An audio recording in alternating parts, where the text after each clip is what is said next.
tuntun àlùbáríkà ọjọ́ àná àlùbáríkà ọjọ́ ìní àlùbáríkà ọjọ́ ọ̀la báwa sílẹ̀kùn oore tuntun. gbogbo sàmọ́rí ó tó bá jí lówùrọ̀ àtọ̀rọ̀ lọ́wọ́ aláwùrọ̀ rí bó bá sì rí kálukú ó.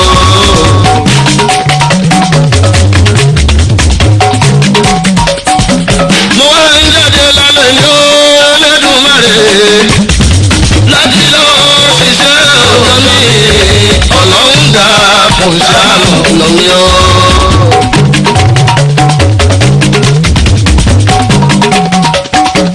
torí pé ìwọ nìkan lẹ́mí ọmọ lọ́rọ́ lérò wá kì í ṣe mo lọ àbẹ́yì kan àbíwọ́.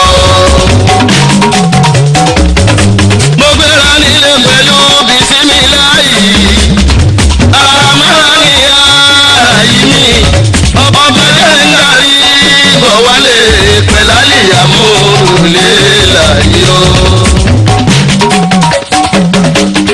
iṣẹ́ ṣáwa lọ́nà yóò kárí ọwọ́ kì í rẹnu àìní ìdẹ̀yìn o àdá kì í roko àìní. ọjọ́ ní tọ́nà yanranyanran kákó ìró ọ̀run á sì máa tẹ̀pá ìlẹ̀kẹ̀ wọjà bí mọ̀nàmọ̀nà bá ti júbà Elédùmarè ó di dandan kó di náà. ohun tí wọ́n jẹ́ ni mo jí lówùrọ̀. Azeez Adéníran sí kò gbófin ohun tí máa jẹ ni mò ń wá lọ láàárọ̀ yìí bẹ́ẹ̀ a ní pàdé tí ó jẹ gbogbo wa Allahu Rabbi lọ́lá Ọlọ́run gbogbo ohun tí mo lílọ bíbọ̀ wa kàdé bá wọn pẹ̀lú. yóò mọ̀ já sí rọrùn yóò mọ̀ já sówó yóò mọ̀ já sáìkù tí ṣe baálẹ̀ tọrọ ṣàlàáfíà mú bá yín o ṣe dáadáa lẹ́wà ẹ kú ojúmọ́ mọ́ ẹ káàárọ̀ fún gbogbo tẹ̀sí láǹfààní àti máa gbọ́ mi lọ́wọ́lọ́wọ́ báyìí. Azeez Adéníran sí kò gbófin ìdéǹdé tí mo dé wọn ò pé kóróko ó má roko bẹ́ẹ̀ wọn ò pé kólódò ó má rodò wọn ò pé kọ́lọ́nà ó má yẹ tiẹ̀. àmọ́ gbogbo oníṣòwò tẹ́ ẹ bá tà tẹ́ kẹ́ ẹ tàtà jèrè tẹ́ ẹ bá wá rà kẹ́ ẹ ra ọ̀pọ̀ ọjà. ká má gbàgbé yáyá ṣẹ̀sílẹ̀ ṣeun tó bẹ́ẹ̀ ṣe lásìkò ni ó. àsìkò ni ó ayẹyẹ àsìkò ni àsìkò ni ó ayẹyẹ àsìkò ni àsìkò ni gbogbo nǹkan bí ọwọ́ agogo lóyìn o tó bá yà sọ́dọ̀ rẹ̀ kó sáré bá mú òòyà. wíníwíní ojú aago ò dúró. kò dúró dé ẹnìkan. bẹ́ẹ̀ ni àsìkò gẹ́gẹ́ bí ìṣe wa lórí ètò wà o. ẹ ti mọ̀ pé nìkan kì í já wàá dé ọ̀pọ̀ èèyàn báwo ní jẹ́jọ̀ mọ́ àkékè olùdágígé ọ̀làlà olùdágìlà láì sí ìrìlú àti akùnrin òṣùgbó nìkan olùdáwó ṣe that is to say èèyàn ní bẹ lẹ́yìn orò tó lè fi ń ké lórúkọ àwọn táàjọ máa da iṣẹ́ pọ̀ dá ọ̀pọ̀lọpọ̀ láàárọ̀ yìí táàjọ máa ṣètò lágbo Amúlùdùn. ẹni tí ó lọ́la Ṣọlá Adéoyè òun lolóòtú ètò yìí Salman Isiaq òun lákéde ètò tó pè mí wọlé ọlọ́run ló máa ń pẹ̀lú assistant Mary ìlú ẹni kájà mú mọ́ tún fẹ́ dà. àti gbogbo àwọn táàjọ wà nù kúlò gbóǹsàfẹ́fẹ́ tí wàá ń bí láti ìkànnì rédíò Amúlùdùn 99.1 FM ẹ̀ka ti rédíò Nàìjíríà tá a kalẹ̀ sí Moniya nílùú Ìbàdàn. Azeez Adéníran lórúkọ mi ìmọ̀ zizi kò gbófìlà ṣàlàáfíà làbáyé gẹ́gẹ́ bí ìṣe wa ẹ ti mọ̀ pápá arúgbó láti máa ń jábọ̀ ròyìn ẹ lágbo Amúlùdùn bó ti ṣe ń lọ lọ́tún lọ́sì lẹ́ka àwọn olórin àwọn òṣèré orí ìtàgé àwọn adẹ́rìn pòṣónú àtàwọn agbóhùnsáfẹ́fẹ́ gbogbo tó jọ Amúlùdùn pátáyọ́ apá àbílẹ̀ ti máa ń gbọ́rọ̀ yìí nípa a ní fi dùn yín lọ́sẹ̀ yìí níjẹ̀jọ́ ńgbà tá à ń lọ wọ́n ṣe ládéhùn fún yín wípé a gbàlejò bóyá òṣèré àbólórin lọ́sẹ̀ yìí yes ṣe ìbá bẹ́ẹ̀ ṣe lẹ́rìí ọ̀rọ̀ ẹ̀yin náà máa bọ̀ tààrà ìyẹn sórí Facebook ti wà Amúlùdùn 99.1 FM láàyè ẹ̀ẹ́rì pàlejò ti wà lẹ́gbẹ̀ẹ́ mi ilẹ̀ ọ̀gá wa dáadáa Olúwaṣẹ́gun Ọ̀pájọ wọ́n ti kọ́mẹ́ǹtì bàbá dáadáa. You are welcome on the program. You are welcome to the program. Fatima Fatai Desiri. Ẹ ṣe ń gbọ́ ni wọ́n ní good morning dear. Good morning dọ́. Ó ti dá èyí wà yí. Ẹja máa kà á sọ́wọ́ iwájú.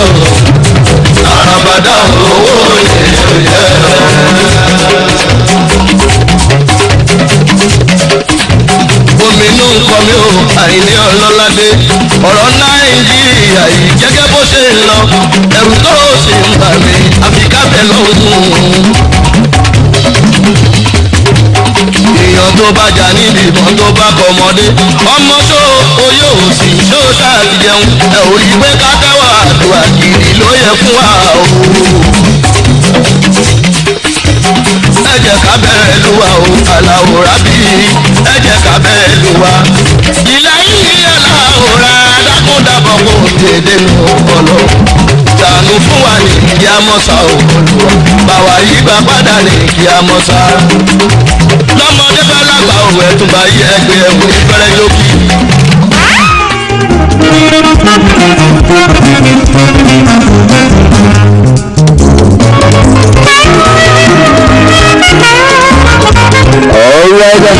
Okay now.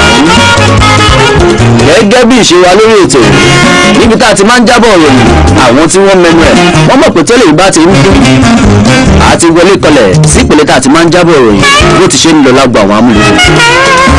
Ó yẹ jẹ́ àṣẹ báyìí ẹ jẹ́ mú látọ̀dọ̀ àwọn adẹ́rìn pòṣónú àwọn comedian àwọn adẹ́rìn pawá tí wọ́n tún ṣe skit.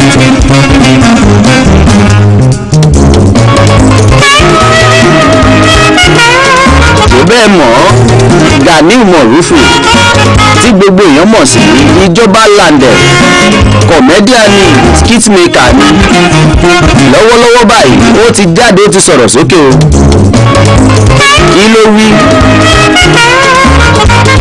olóhùn fàkókò òun fi ń rọ ìjọba orílẹ̀-èdè Nàìjíríà láti rí dájú pé wọ́n fi òfin de ìmọ̀ ẹ̀rọ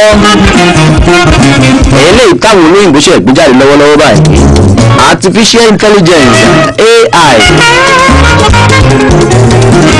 ó ní àfàìmọ̀ ó mọ̀ jẹ́ wípé AI yìí táwọn èèyàn ń lò nílòkulò lórílẹ̀‐èdè Nàìjíríà ó mọ̀ dà pé yóò dá wàhálà alẹ́ o kí nìdí abá tó fi sọ bẹ́ẹ̀.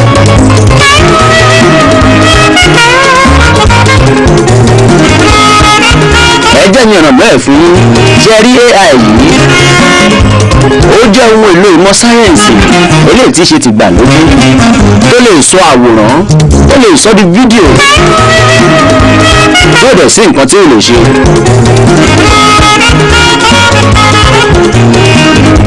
àmọ́ àwọn àwòrán eléyìí tó bá sọ di fídíò àbí kí sọ pé àwọn fídíò tó bá sọ di tó bá dé sọ wọ́n dà òfégè ní nítorí pé ọpọlọ tiẹ̀ òun ló fi ṣe gẹ́gẹ́ bí tó bá prógrámù ẹ̀ fún òun ló máa fi ṣe.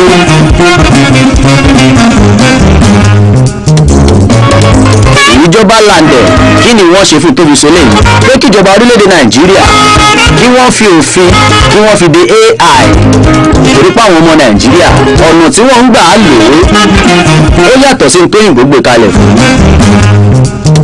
ṣé bẹ́ẹ̀ ló ṣe rí ó dá ẹjẹ́ ń já yín tán ń ṣe ni wọ́n fi fọ́nrán kan ni wọ́n fi sọwọ́ sí landẹ̀ ìyẹn lórí WhatsApp tí wọ́n dẹ̀ dúró síbẹ̀ wọ́n tún fi sọwọ́ sí ìyẹn lágbọ́n ti Instagram kí ló wà nínú fọ́nrán yìí ń ṣe ni wọ́n mú àwòrán landẹ̀ ṣé bẹ́ẹ̀ mọ̀ pé landẹ̀ truth or dare ó ti yé yín náà ìjọba landẹ̀ fọ́nrán tán wá fi ránṣẹ́ sí yìí kí ló ṣẹlẹ̀ nínú ẹ̀ níṣe ni wọ́n fi fọ́nrán píkṣọ̀ rẹ̀ àwòrán ẹ̀ wọ́n pò ó papọ̀ pẹ̀lú ìrànlọ́wọ́ AI eléyìí tó ṣe àfihàn ẹ̀ gẹ́gẹ́ bí ẹni tó ń bá obìnrin abilékọ kan ṣe tí ò tọ́ ìyẹn nílé ìtura kan wọ́n wá ń béèrè owó tó tówó ìyẹn lọ́wọ́ ìjọba landẹ̀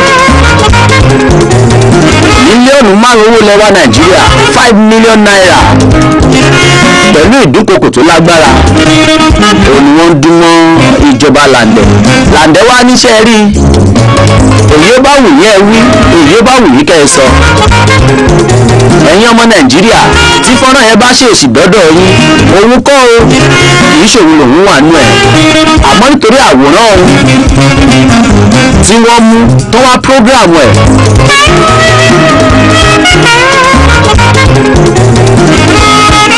bí ẹni pé òun bá àyàn lò pọ̀ òun kọ́ lòun wà nú ẹ̀ o ìdí abálélé yìí tóun fi ń pèpè fún ìjọba orílẹ̀-èdè Nàìjíríà kí wọ́n dákun kí wọ́n fi òfin de AI lílò ẹ wá jẹ́ kí n já yín tán lẹ́yìn náà bá ráwọn fọ́nrán eléyìí tí ọmọ òòjọ́ abọ́mọ oṣù méjì abọ́mọ oṣù kan tó ń sọ̀rọ̀ nínú àwọn fọ́nrán yìí ẹ mọ́ sọ pé ìmọ̀ wáyé o iṣẹ́ ọwọ́ AI ni Gani Morocco ìjọba làǹdẹ̀ ó ti sọ̀rọ̀ sókè àìbá mọ̀ o lẹ́yìn náà bá ṣalábàápàdé fídíò bẹ́ẹ̀ ó dìbọ́ǹkì ẹ̀ pé nǹkan lòun wà ní.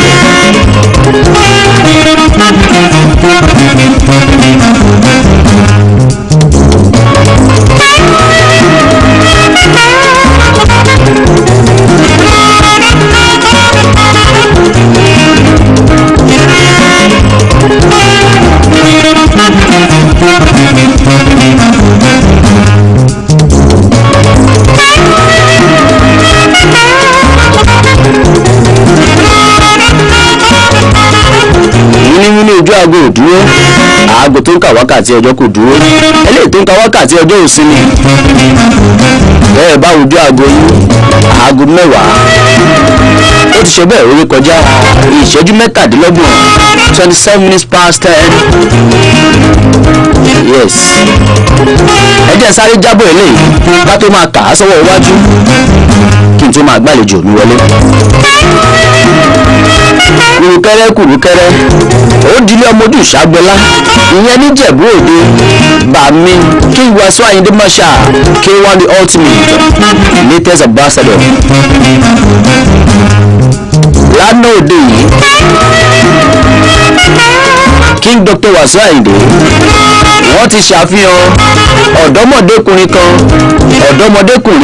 ń kọrin gẹ́gẹ́ bí Wasiu Ayinde nígbà tí Wasiu Ayinde ṣẹ̀ṣẹ̀ bẹ̀rẹ̀ eré eléyìí tí wọ́n pè ní K1 Junior bàbá ti wá endorse ẹ̀ eléyìí tí wọ́n dẹ̀ ṣàdúrà fún nínú fọ́nrán fídíò eléyìí tó lọ káàkiri àmọ́ lórí TikTok K1 Junior ó ní gbogbo èèyàn máa ń pọmọ èyí wà láìtàláì bẹ́ẹ̀ bá lọ wò ó bẹ́ẹ̀ bá ṣáàṣì ẹ̀ K1 Junior àfi bí ẹni pé gba Alhaji Wasiu Ayinde tán ṣe bẹ̀rẹ̀ eré bàbá wá ṣe ọ̀pọ̀lọpọ̀ àdúrà fún nígbà tí wọ́n gbé máìkì fún lórí stéèjì wọn lọ́wọ́ inú ẹ̀ dùn kò lè pamọ́ra léyìí tó mú píkṣọ̀ eléyìí tó wọn àtàlájì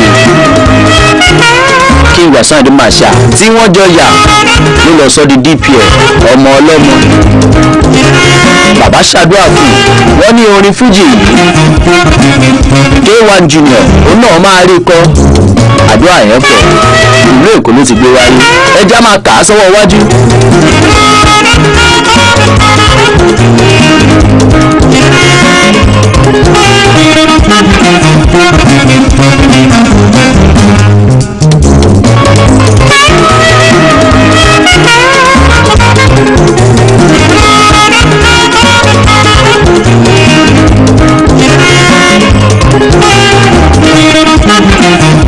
gbogbo ètò òun ló ti tó kódà ètò gan ti bẹ̀rẹ̀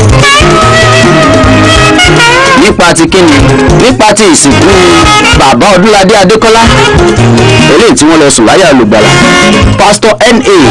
Adékọ́lá bàbá tó pé èèyàn mọ̀ sí ọ̀fẹ́ nígbàlà Ọdúnládé Adékọ́lá òun àtàwọn àbúrò àti àwọn tó kù ẹ̀ ètò bí wọ́n ṣe fẹ́ sin bàbá wọn wọ́n ti mú léde ọjọ́ kejìdínlógún tí í ṣe àná òde yìí òun lètò gbogbo bẹ̀rẹ̀ service of song òun ló kọ́kọ́ wáyé ìyẹn lókè àta ní òdìláró ìlàró ìlú Abẹ́òkúta láago mẹ́ta àwọn gbajúgbajà òṣèré wọ́n péjú pésẹ̀ síbẹ̀ bẹ́ẹ̀ àwọn olórin ògbẹ́yìn láti bẹ̀ lọ ó bá di ọ̀la wake up service òun ló máa tẹ̀lé ìyẹn nílùú bàbá Ọdúnládé Adékọ́lá Ọ̀tún Èkìtì ní Mọ̀bà local government. Bákan náà lining stage ó máa wáyé ìyẹn ní òkúta pàkúrà ní Ìrá Ọ̀tún nípínlẹ̀ Èkìtì. gbogbo ẹ̀ ìwẹ̀jẹ̀wẹ̀mú tí wọ́n máa fi kásẹ̀ ìsìnkú bàbá Ọdúnládé Adékọ́lá ńlẹ̀ ìyẹn reception.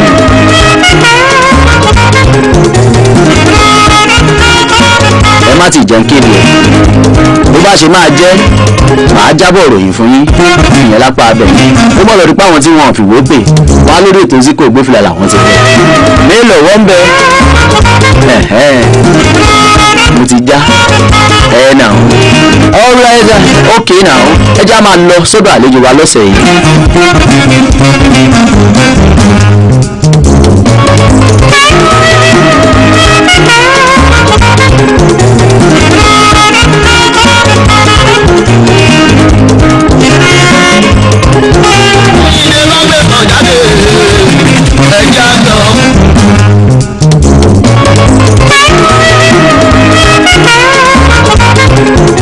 ẹgbẹ́ PFC olólùfẹ́ Pasowọ́dà àwọn ọ̀dẹ̀bà tó lẹ́rù wọn inú ọ̀dà ìgbà fámìlì Pasowọ́dà onírèlẹ̀ àwọn ọ̀dẹ̀bẹ̀ onímọ̀ṣẹ́. kí ló ní ká má máa ṣe o. ká má ṣe jà ká má dalẹ̀ ká má ṣọ̀rẹ́. Pàṣẹ náà fẹ́ gbọ́ lẹ́fẹ̀ẹ́ bọ̀dẹ̀ ìṣèdúró jẹ́jọ́. orí Alábí náà fẹ́ gbọ́ lẹ́fẹ̀ẹ́ bọ̀dẹ̀ ìṣèdúró jẹ́jọ́. Pàṣẹ náà fẹ́ gbọ́ lẹ́fẹ̀ẹ́ bọ̀dẹ̀ ìṣèdúró wá. orí Alábí náà fẹ́ gbọ́ lẹ́fẹ̀ẹ́ bọ̀dẹ̀ ìṣèdúró jẹ́jọ́. Dájú ọmọ mi tó dúró brother sister tó ń list o. orí Alábí náà fẹ́ gbọ́ lẹ́fẹ̀ẹ́ bọ̀dẹ̀ ìṣèdúró jẹ́jọ́. Let them know my want, let them know my way. Ẹjọ́ wá jẹ́ wíwọ̀n o. Let them know my want, let them know my way. Ìjọba àtọ̀ tó ní o kì í ṣe làbẹ̀lú jẹ́. Wọ́n mọ̀ pé mo tó bá ní o, everybody ṣe gbà o. Ìgbà tó gbà, iṣẹ́ àtọ́kùn ní ìyá bí. Ọkọ̀ tó kọ́kọ́ o, iṣẹ́ àtọ́kùn ó tó o. Orin Àlàbí náà fẹ́ gbọ́ lẹ́fíbọ̀dì ìṣèdúró dédé. Orin Pàṣẹ náà fẹ́ gbọ́ lẹ́fíbọ̀dì ìṣèdúró dédé. Ẹjọ́ owó kí n bẹ́ sáìkù kéékèèké òun àràbẹ́. Wọ́n ṣe rí o, bàbá wa sáàyè jìbọ̀. Wọ́n dẹ̀ ní ṣe o, Pasowọ́dà kẹjọ. Wọ́n dẹ̀ sáìkù kéékèèké rí o, obìnrin alẹ́ ní máa ń fa o. Ilé ńlá, lọ̀gá ńlá. Ẹ o, agbóná rẹ ti bẹ́ẹ̀ bọ́ ni o. Orin gidi ní Pasowọ́dà o, àwùjọ àwọn èèyàn lára o. Pàṣẹ náà bá gbá ọ lẹ́fẹ̀ẹ́ bọ́dọ̀ ìṣèdúró wá. Orin Alábí náà fẹ́ bọ́ lẹ́fẹ̀ẹ́ ìṣèdúró dédé. Àyẹ̀wò Pàṣẹ náà fẹ́ gbọ́ lẹ́fẹ̀ẹ́ bọ́dọ̀ ìṣèdúró dédé. Orin Alábí náà fẹ́ bọ́ lẹ́fẹ̀ẹ́ ìṣèdúró dédé. Àjí báńkì wà là. Àlàjí báńkì wà là. Wọ́n lẹ́gbẹ́ ìbí mọ́ta. Bàtàrà ẹsẹ̀ ẹ̀mí ìkọlà o. Okay now. Tọkọ Fuji music. Today à ń kà á sọ́wọ́ iwájú ìyẹn lérè tó lágbà Amuludun. All over Africa. Àlejò mi ti wà níbí. Òṣèré orí ìtàgé ni bẹ́ẹ̀ náà tún jẹ́ olóòtú sinimá. Actress a movie producer. Ṣé kí n tún já yín? Content creator tún.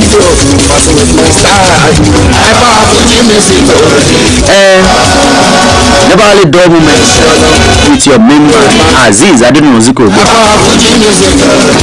Lórí ìkànnì Amúlùdùn, ìkànnì tó gba ìdógbẹ̀yẹ ẹ̀ka rédíò Nàìjíríà. Filẹ̀. Òdìlójú lẹ́tà ẹ̀yẹ kò ṣe fìjà lọ. Láì ṣáájú láì ṣàbọ̀ fún ìgbẹ́mọ̀ ọmọ jẹ́ láàyè sẹ́yìn òbí wọ́n ojú mi kò lẹ́nu ìtọ́ sọ ìtọ́ àti àgbà ìjọba lọ́rùn bí wọ́n ṣe rẹ́jú ní ìwọ́ṣẹ́ tó bá tún jẹ́ tó lóyún alábìtò ìbọ́lá mọ̀ dáńdájíá torí ìmọ̀ràn tata ní ilé ayé yìí láti yan ọ̀rẹ́ òjòòdò.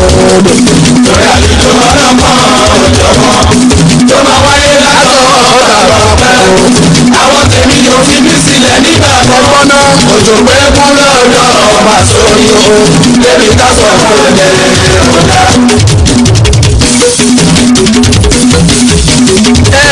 Lórí ìmọ̀ràn tata ní ilé ayé yìí láti yan ọ̀rẹ́ òjòòdò. torí àlejò ọlọ́pàá òjọ̀gbọ́n tó máa wáyé látọ̀ ọ̀tà ọ̀pẹ́ àwọn tèmi yóò fi mí sílẹ̀ nígbà Ẹ jẹ́ máa lọ ìyẹn sọ́dọ̀ àlejò wa lọ́sàn-án. Wọ́n ní ẹnu ọlọ́pẹ̀ là á ti gbọ́ kọ́, ẹnu ọlọ́fọ̀ là á ti gbọ́ pé mo ta. Ẹ jẹ́ kí n máa ṣí wọn lẹ̀ nígbà tán máa dárúkọ ara wọn fún yín. Ẹni tí nìyí máa dùn láti mọ̀ ń pa wọn ni. ìyàtọ̀ pọ̀ níbẹ̀ ẹ̀gbọ́n mi. Ẹ káàbọ̀ mọ́. Ẹ káàbọ̀ ẹ káàsán sà. Ẹ sọ̀rọ̀ sókè. Ẹ káàsán sà. Ẹ kú àbọ̀ sórí ètò lágbo Amúlùdùn ní ìkànnì rédíò Amuludun 99.1 FM. Ẹ ṣé gan ni. Kí lorúkọ yín àti pé ọmọ bíbí ìlú wo òun ni? Orúkọ mi ni Tóyìn Náìkọ́lá Bíntan aka Tóyà bọ̀ ọmọ Èkìtì ni mí. Ọmọ Èkìtì, apá abúlé Èkìtì. Ìgbàrá odò. Ṣé ẹ gbédè? Mo kàn gbọ́ èdè kan sí méjì ni. Ó yá ẹsẹ̀ lè tẹ̀ gbọ́n bẹ̀ káwọn ará líle mọ̀ pé lóòótọ́ lẹ gbọ́. Okun o. Wọ́n á ní ó sàn. Ẹ̀yìn náà. Ọmọ Oǹdó nìyẹn. Oǹdó nìyẹn ṣé Oǹdó ni ó sàn? Oǹdó ni ó sàn. Báwo lẹ́yìn ṣe máa dáhùn? Mi ò mọ̀ yẹn dáadáa mo yàn pé okun náà ni. Okun kò dẹ̀ fà rárá àti rárá. Náà òṣèré orí ìtàgé ni. Ẹ jẹ́ kí n bẹ̀rẹ̀ báyìí. Ẹ fara mọ́ sinimá olóyìnbó ju Yorùbá lọ àbí ṣé bẹ́ẹ̀ kọ́? Bẹ́ẹ̀ni mo fara mọ́ sinimá olóyìnbó ju Yorùbá lọ. Ó hàn ní voice yín gan pé ẹ fara mọ́. Ẹ jẹ́ kí n bẹ̀rẹ̀ báyìí. When do you venture into acting? Mo pé ẹ máa rọrùn. Yes, but mo kọ́kọ́ ṣe movie mi yẹn náà ni which is 2021. 2021. Yes. Lẹ́ẹ̀kọ́ bẹ̀rẹ̀. Mo kọ́ bẹ̀rẹ̀. Ẹ kọ́ rárá kẹ́ tó bẹ̀rẹ̀. No, mo lọ sí School of Acting ní UK, Identity School of Acting. Mo lọ sí different schools like acting school. UK lẹ base sí. UK mo gbé. Lẹ ń gbé. Ibẹ̀ náà bí yín sí. No, ibẹ̀ kan wọ́n bí mi sí bẹ̀bẹ̀ mo dàgbà sí. Ọmọ ọdún mélòó lẹ ti kú Nàìjíríà? Bá mo wà níbi 15 years old. 15 years old. Ní Yorùbá yóò wá fẹ́ dán mọ́ torí pé ìgbé láàrin àwọn Yorùbá mọ́. Lẹ́yìn ìgbà tẹ́ ka wọn òwe. Ó yà yín náà lẹ́nu àwọn ọmọ UK dùn ní ìsìn. Ìgbà tẹ́ ẹ bẹ̀rẹ̀ tẹ́ lọ sí school kí lẹ study? Nǹkan tí mo study ni economics with law. Yes. Báwo ni a ti ṣe wá wọlé? Mo parí uni mi mo ń ṣiṣẹ́ so mo kọ̀ tó mo ní passion fún acting mo kọ̀ pé instead kí n máa lọ máa bá àwọn producer pé ẹjọ mo fẹ́ act ní movie mo fẹ́ act wọn ni kọ́ máa lọ máa shun mi up mo kékeré wá ṣe movie tèmi so báyìí mo bẹ̀rẹ̀ so yeah. mo ń bọ̀ ìgbà tẹ́ lọ kàwé nípa acting ẹ lọ sí Identity School of Acting àti different àtàwọn master classes nípa film ní UK ìgbà tẹ́ wá parí lẹ wá produce movie tiyín. mo produce movie tèmi. Yorùbá lẹ produce àbí English? No, English. Kí ni title ẹ? Identical Justice. torí pé lo identity. No. Actually, torí mo ṣe fún cousin mi, may so rest in peace. So kíni ẹ máa hunt mi nígbà yẹn, so mo kò ṣe movie yẹn jáde. ẹ wá ṣe movie yẹn in his memory. In his memory, but mo á ṣe mistake, mo lọ ṣe ní fún cinema, but kò tó wá ní progress at all. lọ́run yẹn abẹ́ṣẹ́ sí cinema Nigeria. mo lọ ṣe cinema UK. Okay. mo lọ fẹ́ cause it's a Netflix Amazon standard movie. Wow. So àwọn tí mo lò like kò bá mi push movie yẹn. So I took the risk to push it to cinema. I invested a lot of money on that project. In that project, but it didn't go well because they've got this carcass. Kò síbi tí wọ́n ti ń kájí alẹ́ agbègbè yàtọ̀tọ̀ actors wà níbí náà sinimá ẹlòmíì ó lọ ilé móhùnmáwòrán sinimá kò sì ní tà àìmọyemọye tó yẹ pé tán bá débẹ̀ eléyìí tán bá wù lọ́wọ́ wọn á ní tíkẹ́ẹ̀tì ẹ̀ ti tán wọ́n máa gbé tẹ̀lé mi sí. There's a politics everywhere in every business. And moreover because I think like it depends on how you push your movie, so it was not really pushed very well to my expectation. Okay, after that, fast forward, ìgbà wo lẹ wá bẹ̀rẹ̀ sí ní ṣe Yorùbá àti pé kí ló sún yín tẹ́ fi wá ṣe Yorùbá film? To be honest, mi ò ní specific reason mo fi ṣe Yorùbá movie. Mo kàn feel pé mo kọ́kọ́ bẹ̀rẹ̀ mo ní more connection with Yorùbá actors àti producers and all that, compared to like English people. Okay. But I just feel like me about my life, I like taking risk. Even though I don't understand Yoruba that much, I just feel like it's my movie. It's not that I'm trying to like, so let me just do. You are not satisfying anybody. You just want to satisfy your conscience, your passion. Like, okay, I want to do this. Exactly. So that's why I just delve into it. Even people are saying that I should move to English, but I said, okay, as time goes on, I will. Maybe later. Alright, now, ìgbà tí ẹ wá ṣe movie Yorùbá, èwo la kọ́kọ́ tẹ́ kọ́kọ́ ṣe? Marriage Proposal. Ní year wo? 2022. Just a year after? A year after, 2022. Or 2022 mo ṣe tó wá jáde in 2023. Okay, ẹ ṣe 2022. Tó wá jáde in 2023. But Yorùbá standard ni. Yes. Ṣé wà lórí YouTube? Ó wà lórí YouTube mi sì tó kí n bá wọn kọ́ bẹ́ẹ̀ mo gbé sí Àpáta. So àwọn tó ń ṣe níbi mi àwọn bàjẹ́ mi ò ní parọ́ like inú yóò tẹ̀ dùn sí like director gbogbo ẹ̀ like wọ́n bàjẹ́. So one of the challenges mo ní pé like I was even crying like when I didn't get enough views, because I didn't expect to get enough views at all, because the sound was not good, the picture was not good, they just messed up my hard drive.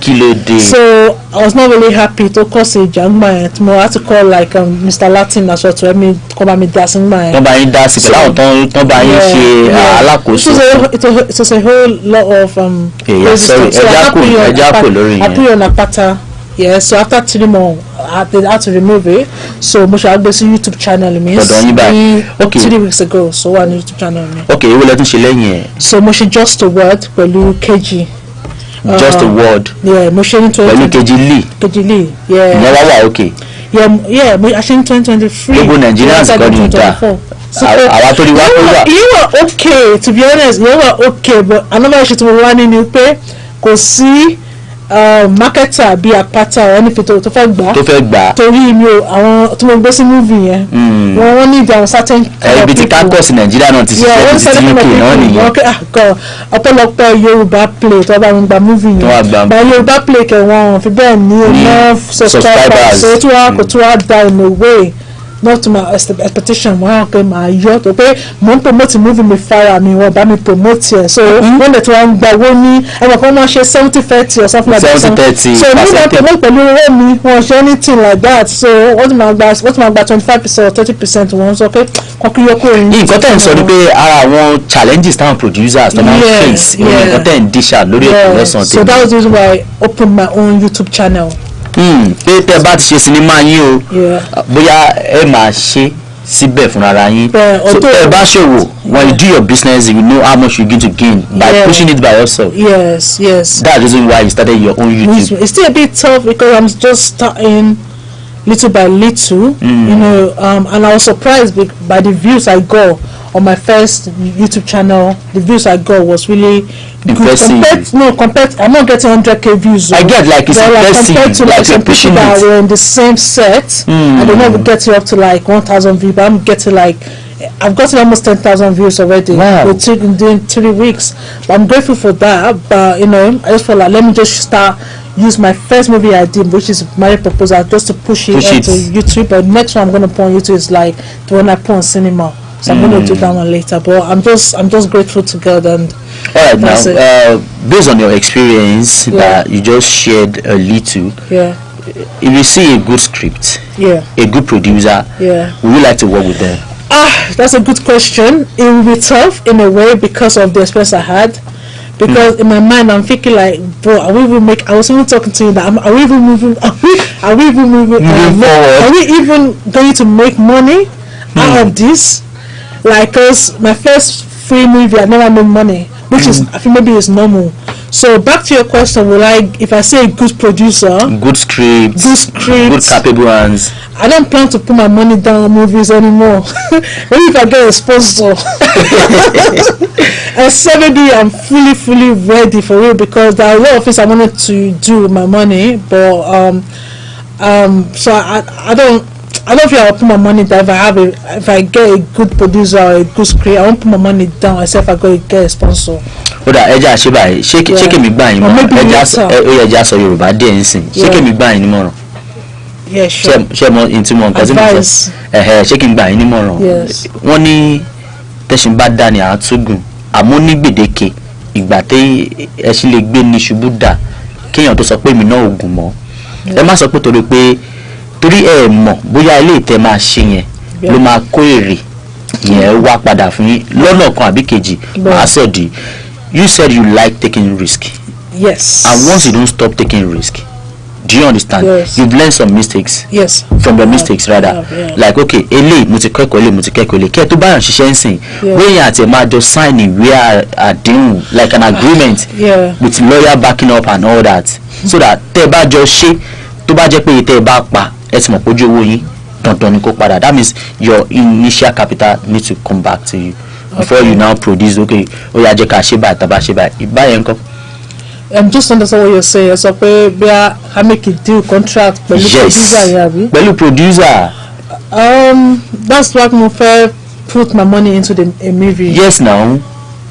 Yes, it's possible, but also another thing is that that one is possible, but I want to also be in a movie that I want to produce. Yeah, of course you will be now. So if that's possible, yes. Keji o ti gbọ́ báyìí iṣẹ́ dọ̀wọ́ ẹ̀.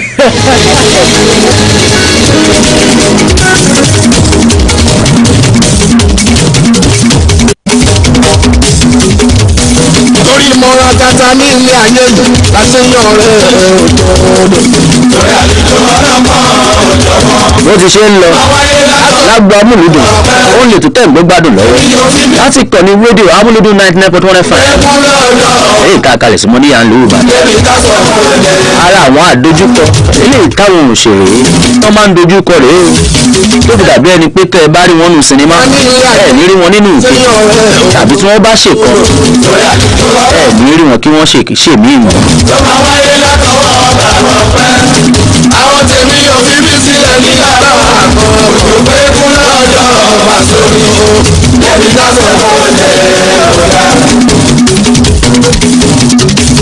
àmẹ́ntẹ́ wò yàtọ̀ sí wípé ọmọ ìlú Nàìjíríà tó tilẹ̀ Gẹ̀ẹ́sì tó fi ṣe gbogbo káàárẹ̀ àmọ́ àwọn ọmọ Nàìjíríà wọ́n ti fẹ́ jẹ́ kí iṣẹ́ ó sú ẹni èyí ṣe èyí tí a wá jẹ́ ẹ̀yin ọmọ Nàìjíríà tí wàá bá dúdú dandan kí ni wàá náà wọ́n tún dúdú.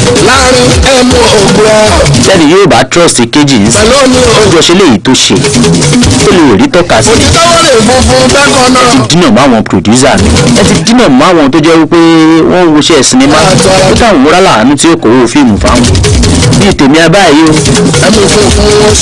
wọ́n jẹ́wọ́ ara rẹ̀. alright now ẹ̀yin ará ilé ẹ̀yin náà bá wa dá sí ẹ ní ìbéèrè tẹ́ fẹ́ bí Olúwatóyìn Níkẹ́ Ọlábìnrin eré orí ìtàgé tó tún produce gbogbo ọmọ orílẹ̀-èdè wa Nàìjíríà àbẹ́ tó fi lẹ̀ Gẹ̀ẹ́sì ṣe mọ̀ 08130952304 tàbí 08023474104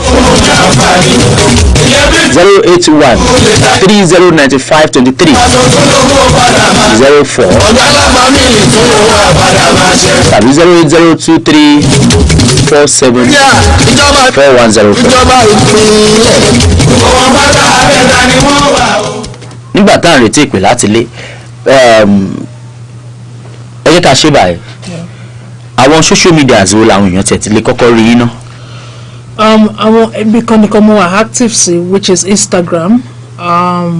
Instagram handle mi is Toyas Olabint, which is TOYASOLABINT, Toyas Olabint. Or to type in Toyin Níkẹ́ Ọlábìntán. Okay, to type in Toyin Níkẹ́ Ọlábìntán, wari verified. Yeah. Verified one. Yeah. Wari nbe. Yes. Okay, now ká ṣe báyìí. Nínú bí wọ́n ṣe ń ṣe sinimá lórílẹ̀-èdè Nàìjíríà àti nílẹ̀ Gẹ̀ẹ́sì kí ni àtọ̀ tó wà ń bẹ̀ ẹ̀yin ti wà nínú méjèèjì èmi ò tí ì dé ti UK rí. mi ti wà ní Hollywood rí o. But at least ẹ ti ṣe Nollywood àti ti kí ni wọ́n máa ń pè ti British. Hollywood ni. Yeah. Okay, oya kí ni yàtọ̀ the way of producing, coordinating, acting, camera placement and all that. Yeah, there's a couple of differences, although Nigeria is getting better. One of them is like... I know what they're from Nigeria. We're getting better. Yeah, one of them is that, for example, when they're shooting a movie, it's common in Nigeria. Okay, call time is certain time, they will still be doing African time. In Nigeria. Tó bá sọ wípé time báyìí ni káwọn òṣèré àwọn àbáwọn tó fẹ́ kópa kí wọ́n dé oko eré tán ti fẹ́ ṣiṣẹ́. Yeah, on my day bed way before because obviously they're getting paid. You get they're getting paid. But in Nigeria they will do African time. They will still because you're a big celebrity, they don't care. Ara àwọn kan tẹ́ face in location nìyẹn. In Nigeria of course. In Nigeria. Of course. And obviously think about that call one out. Àwọn èèyàn wọn sọ pé kìnnìkan you get but another thing ni wípé maybe just an example like being in towatin act lọ́wọ́ tó bóyá wọ́n wà ní senior wọ́n wà ní sitting room wọ́n tó máa ṣe lo makeup wọ́n sì máa lo high heel nílé tí wọ́n to make sense. Àwọn kan lè rí kókò díẹ̀ káàtó. Àti pé like in regards to production, film production, ní UK I might get sponsors like for example I need British Film Institute BFI. Yeah, BFI. So I need láti ṣe movie in UK ẹ máa register on my fún ní owó láti ṣe movie.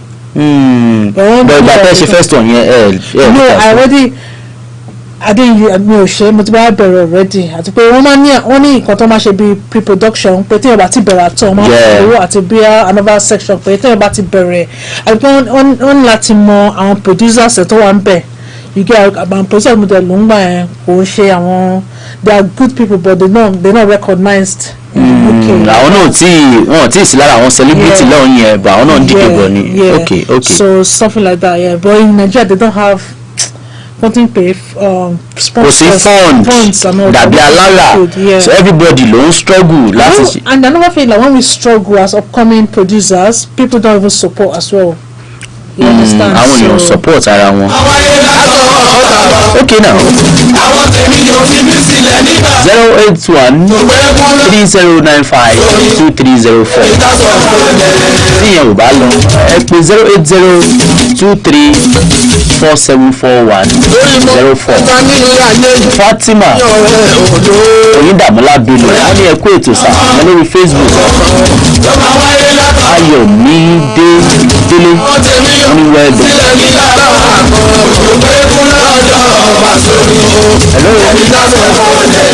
Hello. Ẹ káàárọ̀ ìjọba wa gbóhùn sókè sà. Ẹ káàbọ̀ sà kí lorúkọ yàtí fẹ́ ti ń pè wá. Orúkọ tèmi ni Mr. Ọlárẹ̀wájú. Láti. David láti Odò Ọ̀nà Kékeré. láti Odò Ọ̀nà Kékeré àlejò wa wà níbí kí ni ìbéèrè yín fún wọn.